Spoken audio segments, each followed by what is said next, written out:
vous deux. David, vous êtes responsable des contrats en charge de la passation et suivi de l'exécution des marchés publics. Et François, donc chef de projet charte emploi insertion.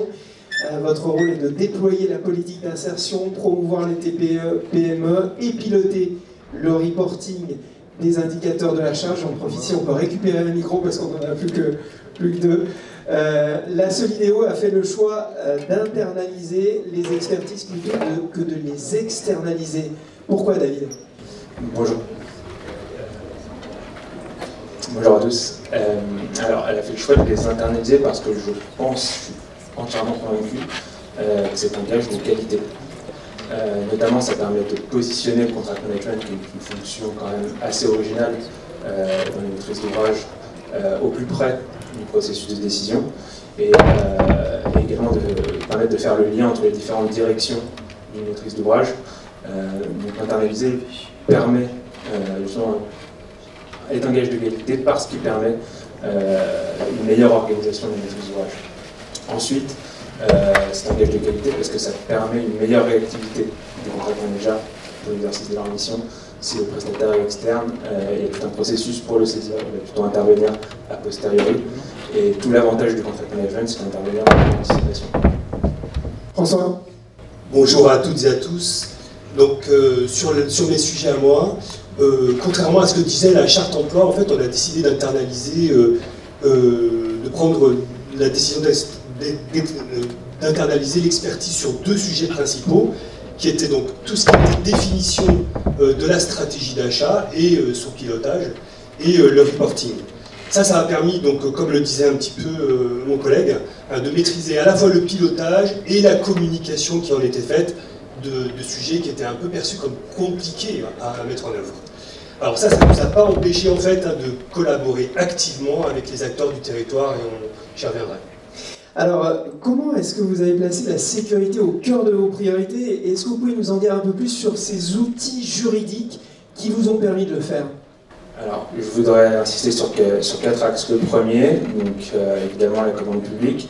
Il a fallu d'abord s'entourer des prestataires qui étaient experts de la sécurité, donc on en a parlé, CSPS interchantier, pour avoir une vision vraiment de la sécurité au niveau de la ZAC, au PCIC également, vraiment pour pouvoir coordonner les différentes interventions et éviter les interfaces qui pouvaient être source de danger, mais également référent HSE, Homme Trafic et tous les acteurs, animateurs de la prévention, notamment en matière de sécurité routière. Comme l'a rappelé Henri et Yann tout à l'heure, il y avait des flux très importants sur le village et tous ces acteurs-là contribuaient justement à la sécurité. Le deuxième point, et on l'a également rappelé, c'était fixer un cadre contractuel exigeant. Évidemment, tout part du contrat. Il fallait rendre opposable aux entreprises la charte HSE, toutes nos obligations en matière de sécurité, et là-dessus, il fallait aller au-delà d'un simple rappel des obligations légales et réglementaires, ce qui peut des fois être le cas. On est tenté d'aller plus loin et vraiment de rendre opposable toute la culture de sécurité qu'on a mis en place pour les ouvrages olympiques, pour les entreprises.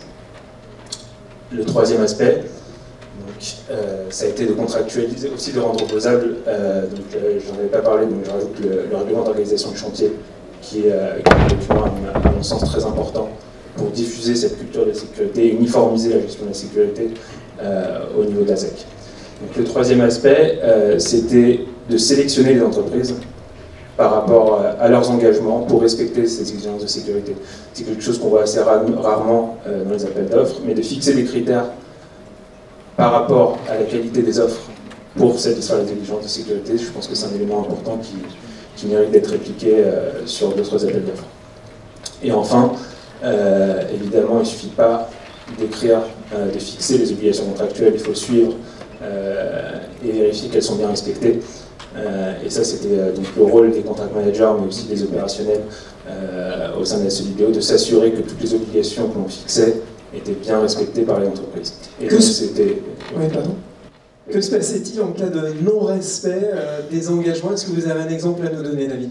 Alors, évidemment, il s'agissait d'apporter une action systématique et proportionnée à chaque situation qui présentait un risque en matière de sécurité. Il ne suffisait pas juste de taper sur les entreprises, il fallait aussi diffuser une culture de sécurité, ça implique aussi de la pédagogie. Et donc on travaillait, contract manager, direction juridique, direction de projet, travailler de concert pour déterminer à la fois les actions à entreprendre vis-à-vis des entreprises ou des cas dans lesquels il y avait un risque pour la sécurité. Et ça pouvait aller d'un simple courrier de rappel des règles à la résiliation d'un marché, en passant par l'application de pénalités ou des simples courriers de mise en demeure. Mais en tout cas, ce qu'on a cherché, c'est d'avoir toujours une réponse qui était rapide, systématique et proportionnée aux manquements qu'on pouvait constater.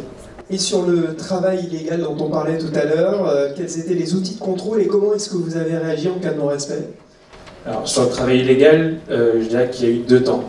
Avant 2022 et après 2022. Avant 2022, on se contentait un petit peu de faire ce que font tous les maîtres d'ouvrage, c'est-à-dire de rappeler toutes les exigences tirées du Code du travail en matière de lutte contre le travail illégal, de vérifier que les entreprises étaient bien à jour sur leur déclaration en matière sociale. Et en 2022, on a été alerté par la DRIETS d'une situation relativement grave de travail illégal sur un de nos chantiers. Cette situation-là nous a conduit à résilier pour faute un marché en cours d'exécution alors même qu'il fallait livrer le village olympique dans les temps. Donc ça montre aussi notre détermination à faire respecter toutes ces règles relatives à la lutte contre le travail illégal. Et au-delà de la simple sanction, on s'est posé et on a essayé de savoir comment faire mieux en matière de lutte contre le travail illégal. Donc on s'est inspiré de ce qui avait pu être fait sur d'autres chantiers. D'abord, on a acquis une plateforme dématérialisée permettant aux entreprises d'inscrire tous les intervenants des chantiers sur cette plateforme et d'y mettre tous les documents qui justifiaient qu'ils étaient en situation légale pour travailler. Et nous avons fait appel à un prestataire pour venir faire des contrôles sur site via cette application pour vérifier que toutes les personnes sur chantier étaient bien enregistrées et avaient tous leurs papiers en règle. Donc ça, c'était la première chose. Et la deuxième chose qu'on a mis en œuvre, c'est qu'on a renforcé notre dispositif de contrôle des sous-traitants, notamment grâce à nos contract managers. L'idée était de ne plus se contenter d'un contrôle, on va dire, de la conformité des documents qui étaient remis, mais aussi de la cohérence des informations qui pouvaient être contenues, et d'éventuellement, par le contrôle des déclarations de sous-traitance, identifier des potentielles situations de travail illégal, et en tout cas de clarifier avec les entreprises principales et les sous-traitants d'éventuelles situations problématiques ou qui pouvaient nous interroger, qui pouvaient nous amener à soupçonner une situation de travail illégal. Et donc ça nous a permis d'être en anticipation et d'éviter d'agréer un sous-traitant qui, a posteriori, aurait mis sur le chantier du personnel en situation de travail illégal. Un travail illégal qui débouche souvent sur des problèmes de sécurité, les accidents du travail. Parlons-en. Quels étaient vos outils pour suivre leur évaluation, François? Alors on a mis en place avec les maîtres d'ouvrage un reporting des accidents du travail. Et surtout, ce qui a été déterminant, c'est qu'on a décidé en fait de le rendre totalement transparent, non seulement en interne, mais auprès du grand public et des acteurs, de l'ensemble des acteurs qui nous accompagnaient. Et il a été agrégé en fait au reporting global de la charte emploi sur les sujets insertion et TPE-PME. Donc cette slide que vous voyez là, qui présente des éléments un peu en détail, figurait constamment, simultanément avec les autres indicateurs. Alors parlons justement insertion. Rappelez-nous d'abord ce qu'il y avait derrière cette ambition. François ? Peut-être un petit rappel historique, c'est le dispositif des clauses d'insertion. Il est né d'un double constat dans les années 90. D'un côté, les collectivités et l'État qui passent des marchés, et de l'autre, la question du chômage de masse qui apparaissait. Et donc, c'est comme ça en fait qu'on a imaginé ce dispositif. Le dispositif il a longtemps été cantonné au BTP avec un objectif de 5% des heures travaillées. Puis il a été étendu à 10% à d'autres secteurs. Et nous, on s'est fortement inspiré en fait des pratiques les meilleures sur le territoire, et notamment sur Plenco, parce que Plaine Commune avait expérimenté les 10% des heures travaillées, et un reporting sur les TPE-PME. Donc en fait, on s'est calé sur les meilleurs des pratiques et on s'est dit ben, c'est possible de le faire puisque eux ils le font. Et on en reparlera d'ailleurs avec une représentante de Pleine Commune tout à l'heure. Juste rajouter qu'il y avait des craintes, hein, bien sûr, notamment d'un certain nombre de maîtres d'ouvrage qui n'avaient pas fait, enfin pour qui ça semblait un petit peu démesuré, mais finalement on y est arrivé et ça c'était important. Comment est-ce que vous l'avez traduit dans vos contrats? Ben, je pense que la première des choses, c'est quand il y a un cadre politique, et ça on l'a largement dit. Il y avait des chartes qui ont été répercutées à la Solideo. Quand il y a un cadre politique fort, ben c'est très important, parce que quand il y a des résistances en interne, par exemple, ben on applique le cadre, et puis il y a surtout des directions qui sont en capacité de pouvoir arbitrer. Ça, c'est très important. On l'a appliqué de manière dans nos marchés, à travers des clauses, mais aussi à travers les conventions d'objectifs qu'on a signées avec les maîtres d'ouvrage et Paris 2024, où l'ensemble en fait de la charte emploi a été répercuté. Chose importante aussi, c'est que le conseil d'administration a eu la possibilité de délibérer notamment sur le cadre de mise en œuvre des clauses, des choses très techniques hein, sur les critères d'éligibilité, sur les règles de comptabilisation, et ça je ne suis pas sûr qu'il y ait beaucoup de conseils d'administration qui se positionnent sur ces sujets-là. Et puis après, dans les achats et marchés de la Solideo, on a systématisé en fait une stratégie d'achat responsable en utilisant tous les leviers hein, de la commande publique. Donc ce sont les achats directs, notamment à travers la politique RSE, ce sont les clauses d'exécution dans les marchés, ce sont les marchés réservés, les critères de choix, on l'a fait sur quelques marchés.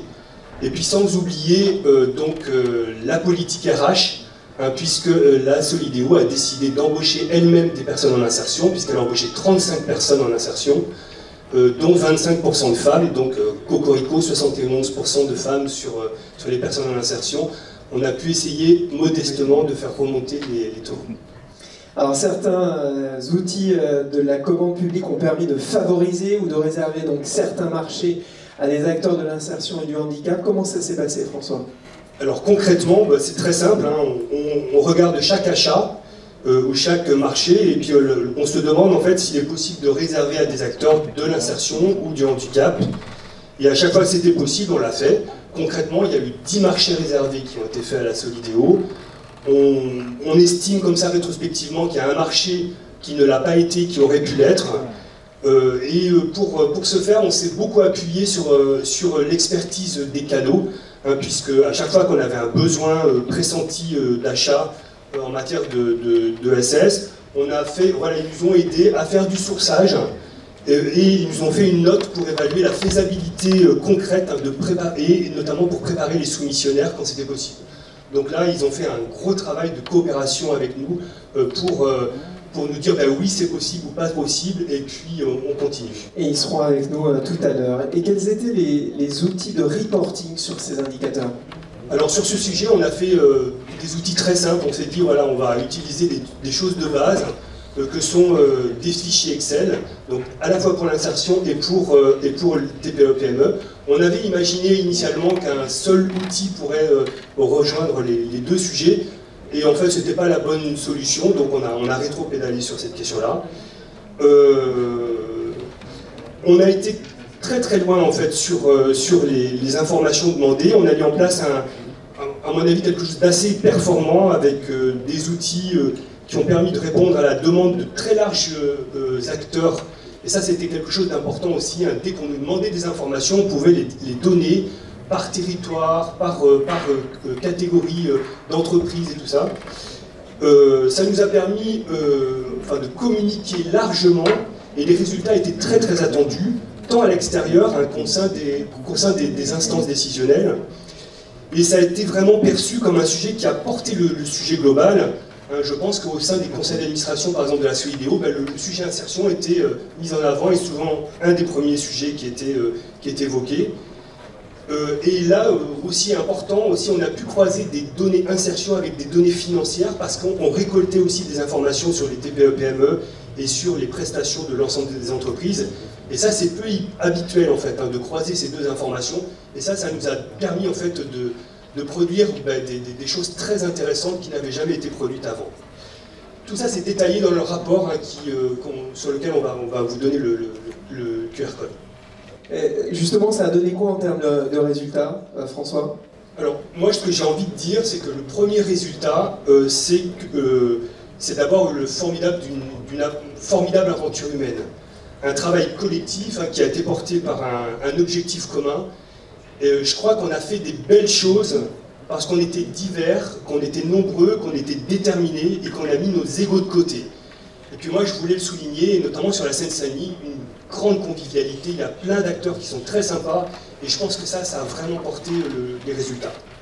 Et là, je tiens vraiment à remercier chaleureusement tous ces acteurs qui ont apporté leur pierre à l'édifice. On les a cités tout à l'heure. Ce sont les facilitateurs, ce sont les acteurs publics et privés de l'emploi et de l'insertion, les services économiques. Et ça a produit plein de choses nouvelles, mais on va le détailler dans le dernière table ronde, notamment le sourcing interterritoire. On a pu décloisonner les pratiques entre territoires, sur notamment l'insertion et les facilitateurs. On évoquera aussi les binômes Pôle emploi, France Travail facilitateur. Il y a des correspondantes qui sont là, elles pourront vous parler un peu plus de l'expérience. Je ne vais pas revenir sur les chiffres, je vais juste faire un petit focus sur quelques éléments sur lesquels on était un petit peu attendu, notamment un sujet polémique qui était l'alternance. Il y avait des craintes, notamment des facilitateurs, de ne pas être associés au sourcing local sur l'alternance. Alors c'est partiellement vrai, puisque l'entreprise, elle a sourcé directement à peu près le tiers des alternants. Mais ce qu'on peut dire, c'est que 45% des alternants étaient aussi alternants pour raison de deux autres critères d'éligibilité, à savoir des jeunes de moins de 25 ans sans qualification, et puis principalement. Donc, dans les alternants, il y a beaucoup de jeunes sans qualification, et ça, il faut le souligner. Donc, on sait très bien, on connaît la situation de l'alternance, c'est des jeunes qui, quelquefois, sont obligés d'abandonner leurs études parce qu'ils ne trouvent pas d'alternance. Et donc, le fait d'avoir intégré ce critère d'éligibilité à NOCO, je pense que ça a été quelque chose d'important. Dire aussi que sur les alternants, s'ils ont fait à peu près le tiers des heures d'insertion, les alternants qui étaient éligibles uniquement pour l'alternance, ça a représenté que 18% des heures. Donc voilà, on peut rester, on n'a pas de crainte d'un raz-de-marée de ce sujet-là. Peut-être un petit focus sur les personnes qui n'ont pas le bac, puisqu'ils représentent 80% de la totalité, ça c'est relativement important. Et puis le fait aussi d'avoir systématisé les clauses dans les marchés, ça a permis notamment d'étendre à des métiers nouveaux, peu concernés par l'insertion jusqu'à présent, notamment les prestations intellectuelles, avec des résultats probants, puisque 148% des objectifs ont été atteints sur les prestations intellectuelles. Ça va bien au-delà en fait du pourcentage global sur l'ensemble des marchés. Voilà ce que je peux dire sur cette question-là. Peut-être, donc là vous avez la slide de synthèse qui a été complétée par d'autres slides et vous pourrez les retrouver dans les rapports ou à la demande. Peut-être reparler de la question des suites de parcours. Le dispositif, vous le connaissez, les suites de parcours des personnes en insertion qui passent sur le dispositif, on les connaît très peu et le dispositif n'est pas vraiment fait pour insérer durablement, c'est un peu une des difficultés. Donc on a fait des études, la triade ça a commencé par faire des études sur des cohortes d'intérimaires d'insertion, et puis on a continué avec le CODA, et puis là on a une grande étude qui est en cours avec l'ADRIETS et l'INSEE qui regarde la trajectoire de l'ensemble des personnes qui sont passées sur les JOP. Et on a regardé en fait quels étaient leurs contrats de travail un an avant et un an après. Et puis, peut-être un premier résultat, qui est le premier effet constaté, c'est l'augmentation du nombre de CDI un an après la date du premier contrat. Il y a Vincent Biot, qui est là, de l'INSEE, voilà, qui lève la main là-bas, qui pourra vous en dire plus sur la question. Comment aller plus loin, encore plus loin, François? Alors, la tarte à la crème sur l'insertion, c'est la question de la féminisation. tout le monde se heurte à la question. On a essayé de travailler sur cette question, mais c'est très compliqué. Les résultats, on sait, ils ne sont pas très bons. Hein. On est à 9% de femmes sur les personnes en insertion. Sur la Seine-Saint-Denis, c'est pire, c'est 7%. Et donc, mais on l'a dit, 27% sur les prestations intellectuelles. Donc voilà, s'il y a quelque chose sur lequel il faut vraiment qu'on avance collectivement, c'est cette question. Alors, autre sujet, la promotion des TPE, PME et structures de l'ESS. C'est l'un des points forts de la candidature de Paris 2024 qui a séduit le CIO. Comment est-ce que vous avez tenu cet engagement, David? Alors, tout simplement en résumé, en respectant les règles du Code de la commande publique et aussi en utilisant tous les outils qu'offre le Code pour favoriser l'accès des TPE PME. En préambule, je rappelle juste que le Code est fait justement pour privilégier, en tout cas pour assurer une égalité d'accès des majors comme des entreprises intermédiaires et des plus petites entreprises à la commande publique. Donc ce qu'on a fait, c'est d'utiliser tous ces outils qui sont prévus par le Code pour faciliter cet accès. Donc, je ne vais pas faire une liste exhaustive parce qu'il y a beaucoup d'outils, mais ce qu'on peut citer à titre principal, c'est le sourcing. Donc vraiment en amont, informer toutes les entreprises par des actions de communication de notre souhait de lancer tel ou tel appel d'offres et donc de faire un sourcing le plus large, ne pas appeler que les majors, d'appeler toutes les entreprises, y compris les entreprises locales, et de les informer de notre souhait de lancer une consultation en amont pour les permettre de s'organiser, de se préparer, de se grouper pour répondre à un appel d'offres. Évidemment, il y a l'allotissement. On aurait pu tenter de regrouper tous les lots, tous les corps d'État pour nous simplifier la vie, mais on s'est vraiment astreint à lotir au maximum de marché, justement par rapport au secteur économique concerné, pour permettre à des entreprises de taille intermédiaire ou des petites entreprises qui ne sont spécialisées que dans un corps d'État de pouvoir répondre à nos appels d'offres. Ensuite, il y a eu le temps laissé aux entreprises pour répondre à nos offres, c'est-à-dire qu'on aurait pu, étant dans l'urgence, se contenter des délais minimaux pour remettre une offre. Une fois qu'on a lancé nos consultations, on a essayé vraiment d'allonger les délais pour laisser du temps justement aux entreprises plus petites de répondre à nos consultations. Ensuite, on s'est efforcé de régulariser toutes les offres, on va dire, qui pouvaient être incomplètes, qui comprenaient quelques petites irrégularités, toujours dans le respect du Code, hein, le Code le permet. Et ça, on aurait très bien pu également se faciliter la tâche et rejeter toutes ces offres, mais on avait vraiment la volonté de les rattraper, de les aider et de leur permettre d'aller jusqu'au bout des consultations et éventuellement d'obtenir des marchés. Et enfin, notamment dans les marchés globaux, les marchés de conception et réalisation, on confie à un même prestataire à la fois la conception et la réalisation de nos ouvrages. On a noté les entreprises dans le cadre des appels d'offres sur leur engagement à atteindre cet objectif de 25% qui est fixé par la charte. Et donc on a privilégié les entreprises qui s'engageaient, dans les grands groupes, les grosses majeures qui s'engageaient justement à faire contribuer à leurs travaux les petites et moyennes entreprises et les très petites entreprises. Et quels sont les résultats sur le sujet, François? Bon, je ne vais pas les reprendre, on les a largement dit déjà. 37% des montants ont été engagés à des TPE-PME, des structures de l'ESS, des entreprises qui sont issues de 84 départements métropolitains. Voilà. Ce que je peux dire sur cette question-là, on a interrogé quand même les maîtres d'ouvrage pour savoir si ça avait été contraignant pour eux, cette politique-là. Il n'y en a aucun qui nous a dit que ça l'avait été. Y a-t-il des questions dans la salle? N'hésitez pas, François et David sont là pour vous répondre sur ces outils et les résultats.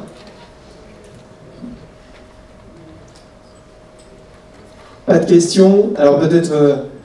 Oui, madame. Je ne crois pas, François, que tu aies cité l'outil.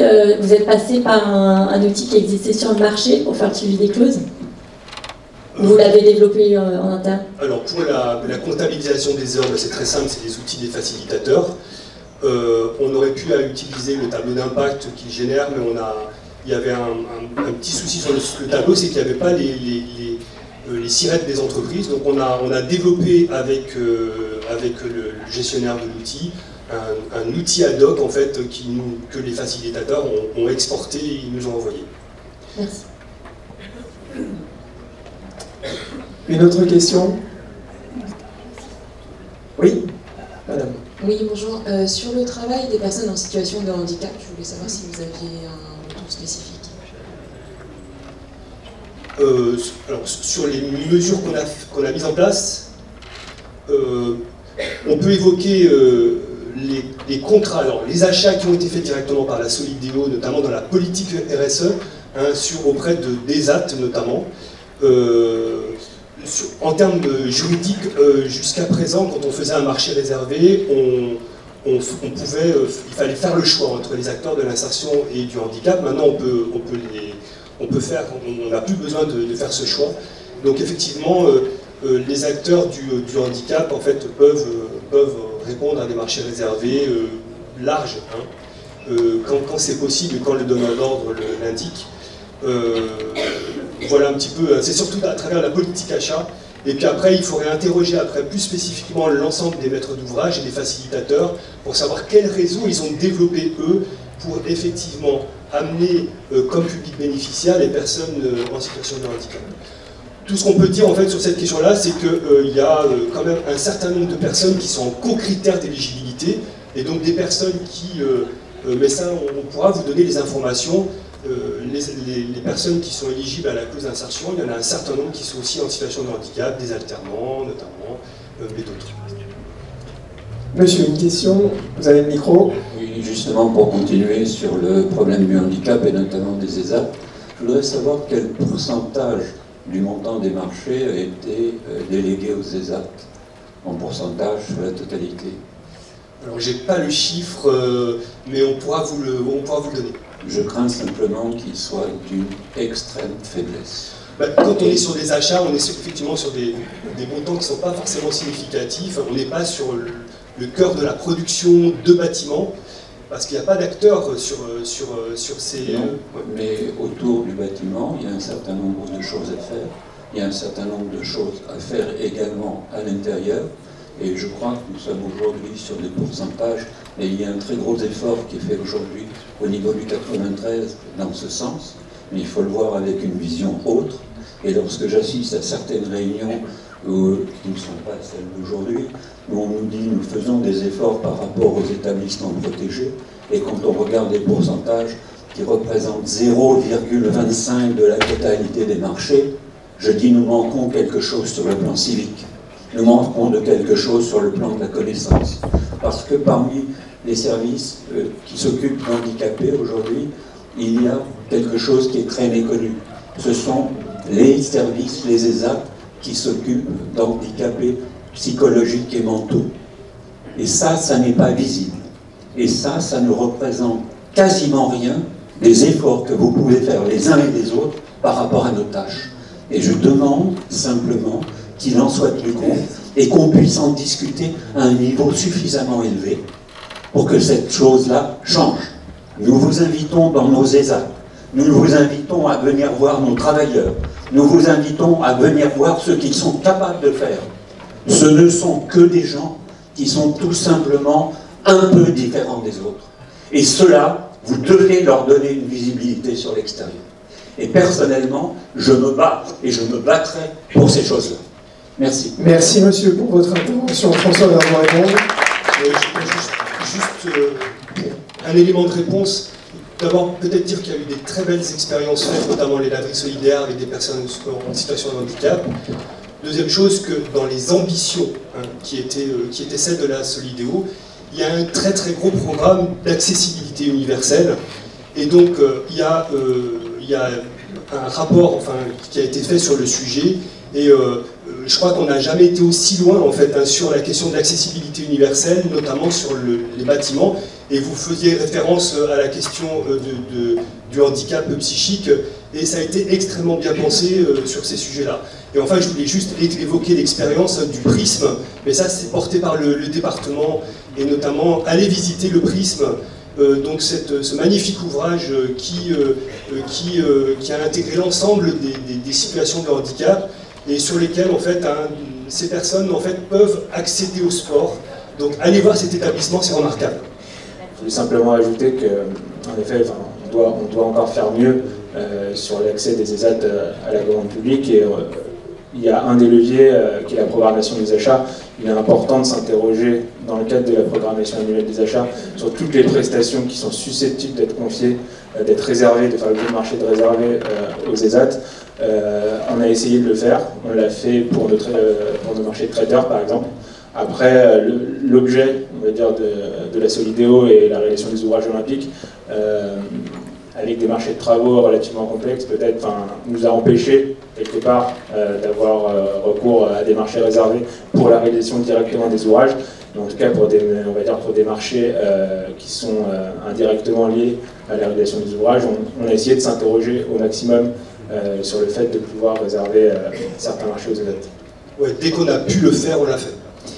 On arrive au terme de votre présentation. S'il fallait retenir une idée, un message qui va répondre. Alors sur l'insertion, quelque chose d'assez simple. Hein. On s'est rendu compte, mais ça tous les acteurs pourront le dire, que quand les objectifs sont ambitieux, les acteurs mettent des moyens et on les dépasse. Hein, quand ils ne sont pas ambitieux, quelquefois on n'arrive pas à les atteindre. De mon côté, voilà, je confirme parfaitement ce qu'a dit François. Tous les outils sont là pour le travail illégal, pour la sécurité, pour l'accès des TPE, PME. Il faut mettre des moyens. Merci à vous deux.